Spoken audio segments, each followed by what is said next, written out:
I'm privileged that she accepted to get married to me. Incidentally, our wedding was right here. Our wedding was in this garden here, and there were lots of talks. I remember that my fellow Choli were saying, why has Mao not gotten married to a lady from here? And as usual, people talk. It's their right. Everybody has a mouth and an opinion. But now, seeing what she has done, this farm has changed a lot in the last 3 years, let me say. And she used to drive here during the COVID lockdown, quietly working. For me, I know what she has done, and that's all that matters. I know what she means to me. I know what she means to my family. I know what she means to the Acholi people, and that's all that matters. The other people's opinion, they can go to hell. This is a daughter of a very prominent citizen. Her father owns the biggest Ugandan insurance company, statewide insurance. She grew up in the city. So anybody who says that obviously is extremely ignorant and doesn't know who she is. She has added a lot of value to my life. She has come with a lot of resources, personal resources, but even more importantly, resourcefulness. I'm generally not a businessman. She has great skills in business. She's from an established family by any standard, and the family is what you call old money. This is not the new money of 1986. This is old money. These people were found when they had already known the route to Europe and North America and so on. In a modern family, it's important to allow every member of the family to reach their full potential. So we are able to deal with this. We have discussed these matters as a family. There are ups and downs, but we think the ups can deal with the downs.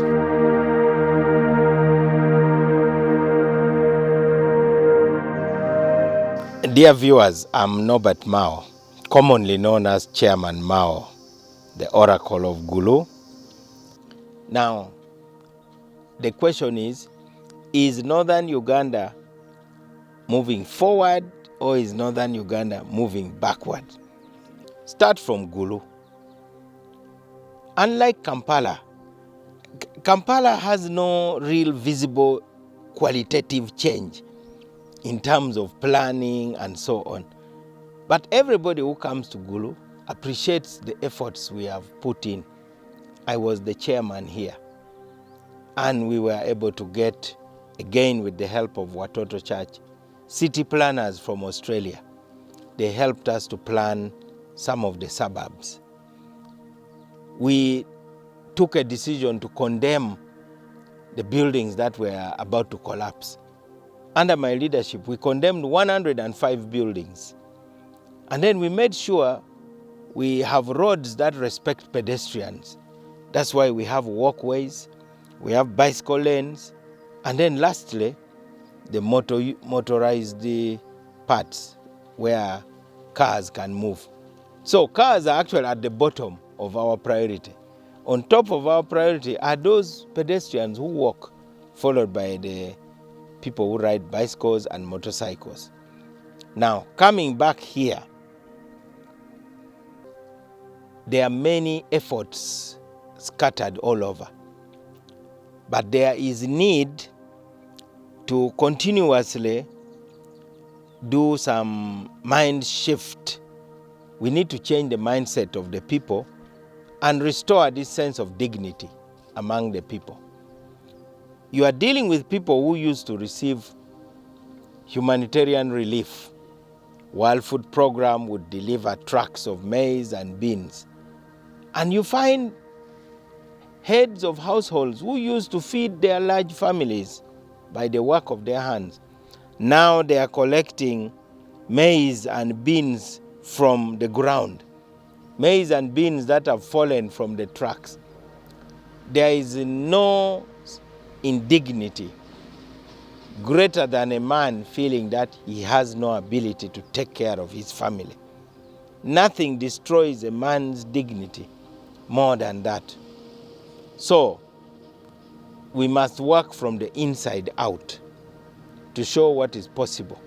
I hope you will visit the Agribusiness Institute of the Watoto Church. It is about 400 acres, and it will blow your mind away, the efforts they are doing there. Because that is actually a bigger learning center than even this one. Of course, it is a big investment that is internationally supported. But it is the kind of story that makes this one here also to be relevant. Let us not give up on our people. Let us continue to encourage our people. Let us tell them they can do it. And the president has done well to become the biggest cheerleader of rural transformation.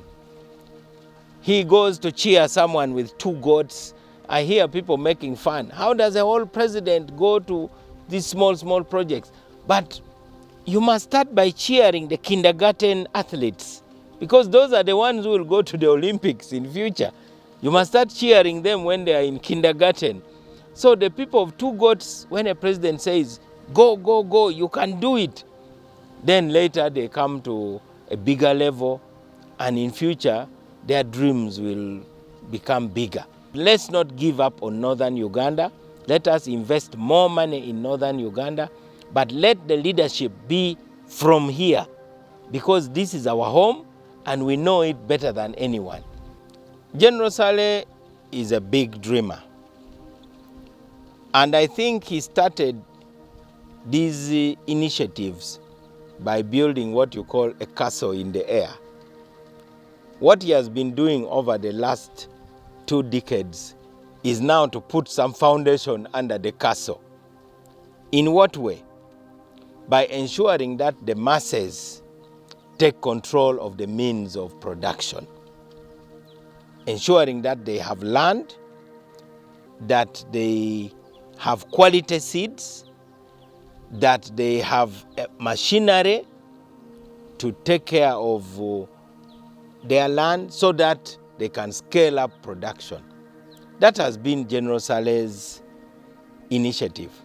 But you cannot understand General Saleh without connecting it to the big vision of the president of Uganda. So the president is talking about a complete value chain. Produce efficiently. Make sure that you add value to what you have produced. And then thirdly, organize yourself and then go to the market. And the market will reward you. And that's how you become wealthy. So General Saleh, more than anyone else, has plugged into that socket of knowledge that the president has been giving. What the president has been doing is like, speaking to the wind. A few people have picked it, and I've met some people. I met Nyakana in Fort Portal. I met Kalera. Kalera is in Gomba. So in many ways, the president has been like a prophet with very few disciples. So his message is floating in the wind. A few people pick it up, it enters their ears, and then they are able to change their lives, change the lives of their families, and even change their communities.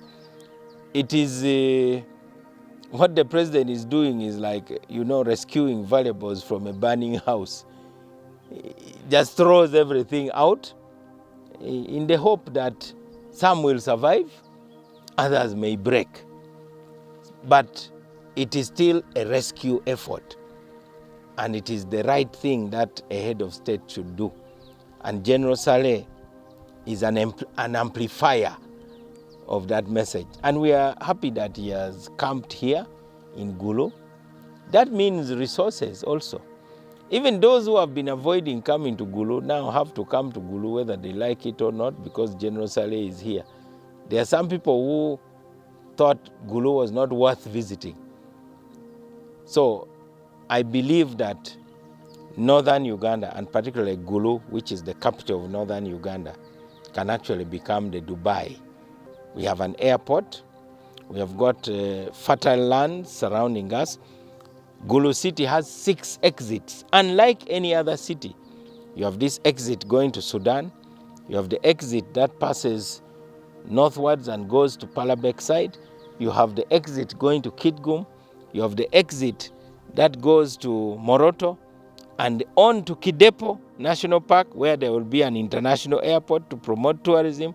There's the exit heading to Kampala, and then there's the exit that goes to Mason Falls National Park, Pakwach, and Arua, and onwards to Congo. Which other city is blessed like that? The guns are silent. That's what matters. And there is no fear anymore. Now, peace is not just about silencing guns. Peace is when you are able to feed your family.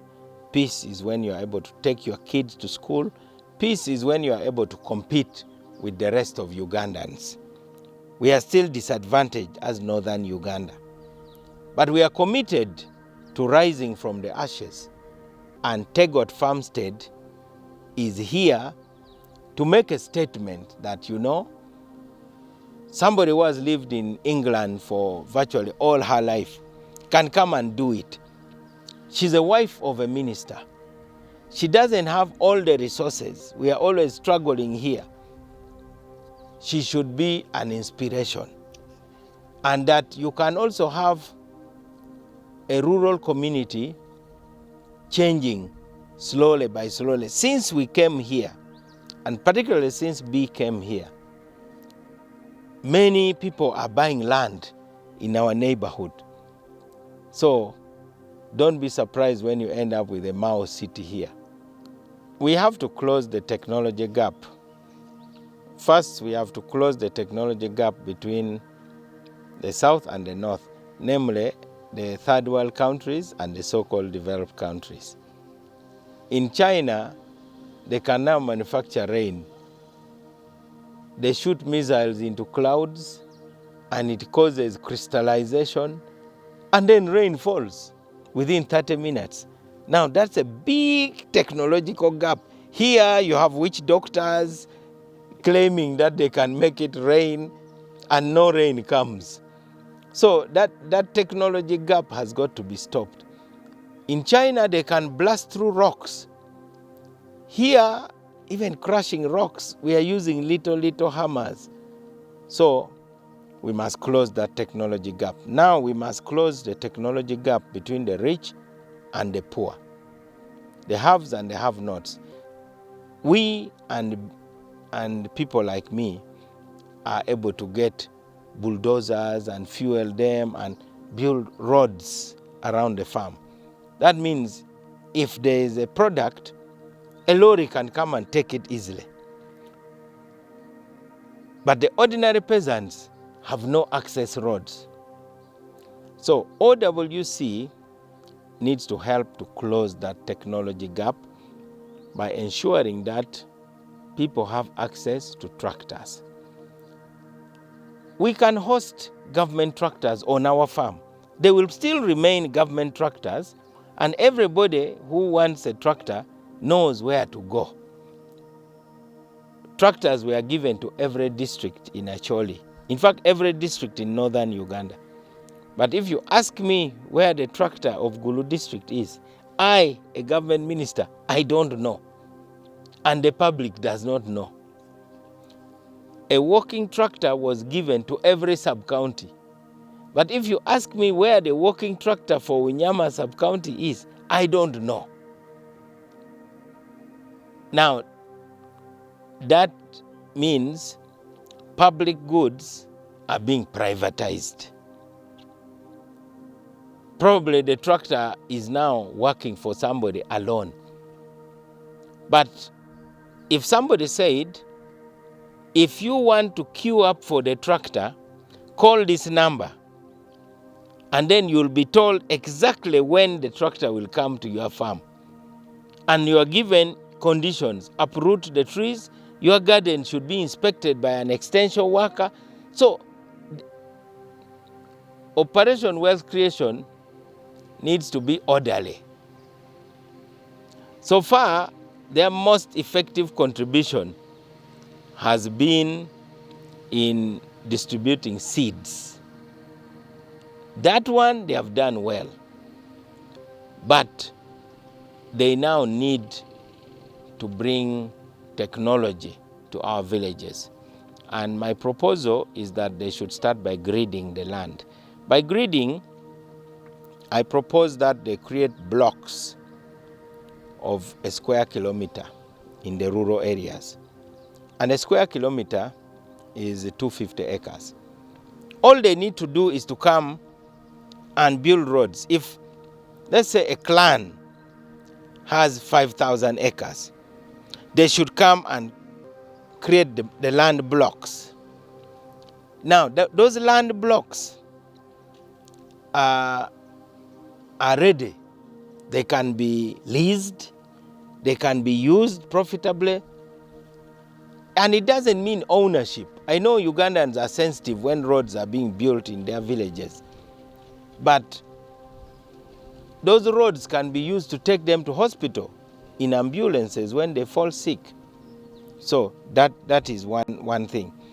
The other thing is equipment for bush clearing.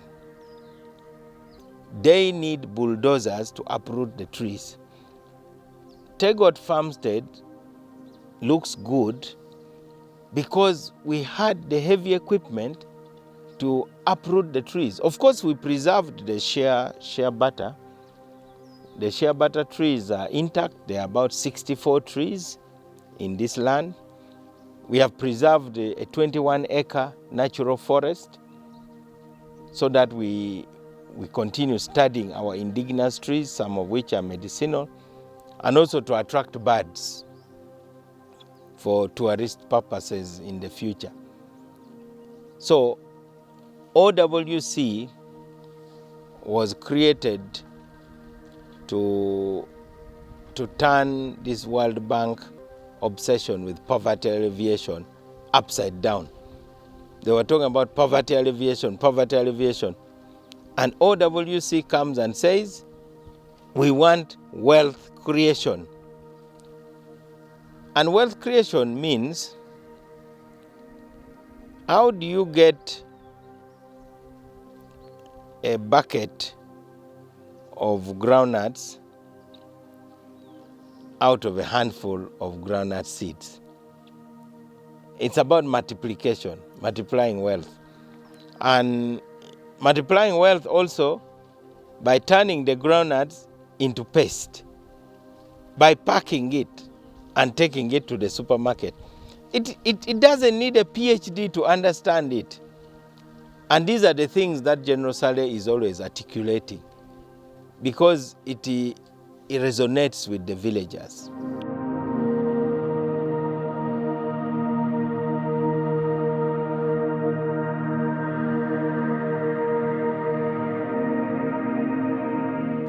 In a modern family,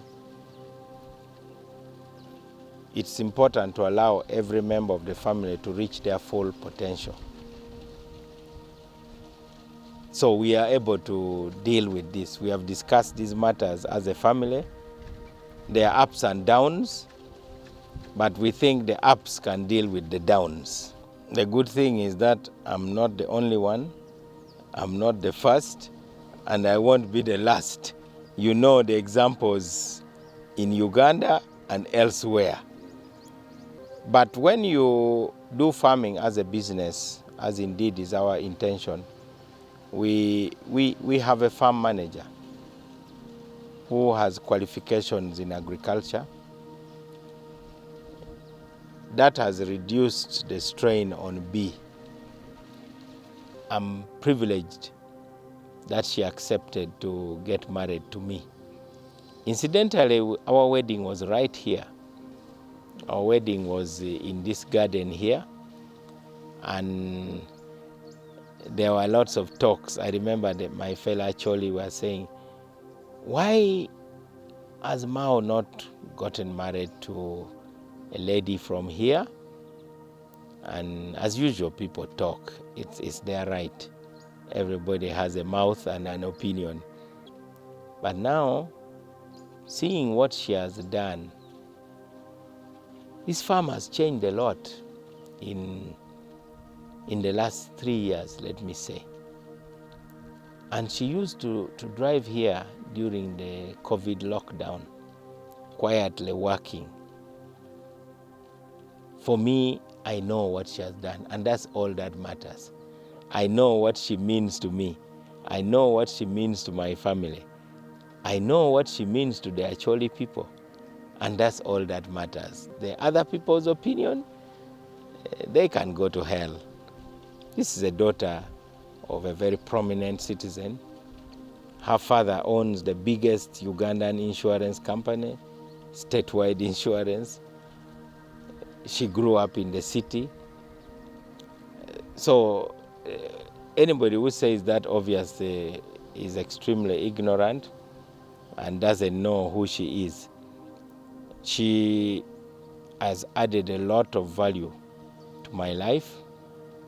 She has come with a lot of resources, personal resources, but even more importantly, resourcefulness. I'm generally not a businessman. She has great skills in business. She's from an established family by any standard, and the family is what you call old money. This is not the new money of 1986. This is old money. These people were found when they had already known the route to Europe and North America and so on.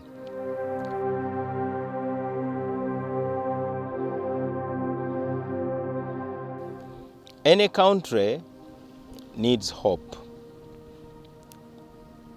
As a young member of parliament, I told the people of northern Uganda that one day the guns will be silent. One day the war will end. And so we must look forward to that day.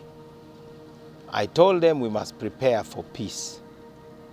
Now we have to prepare for wealth. Wealth can actually lead to your collapse because wealth opens very many doors. Wealth is like a key, a master key to many things. So as northern Uganda experiences a revival and the epicenter is Gulu, we must celebrate the opportunities that peace brings. The African Cup of Nations will be hosted partly here. The big teams from Africa will be training in Gulu University and Peche Stadium. Our airport is going to be upgraded. This year we are having the Oktoberfest. Hundreds of families are coming from Europe for what is going to be the biggest beer drinking festival in the world. It will be in Gulu. We will be hosting a national conference, probably soon, in a couple of years, of Rotary International, the district conference, which brings together the entire Rotary family. Thousands of people will be here. All these are opportunities that we should celebrate, and we would not have them if our army was busy chasing the rebels all over these places. This was a battleground. Now it is completely green and productive. So, my fellow Ugandans, keep hope alive. Don't let anything make you lose hope, because without hope, you are just a walking corpse. Thank you very much.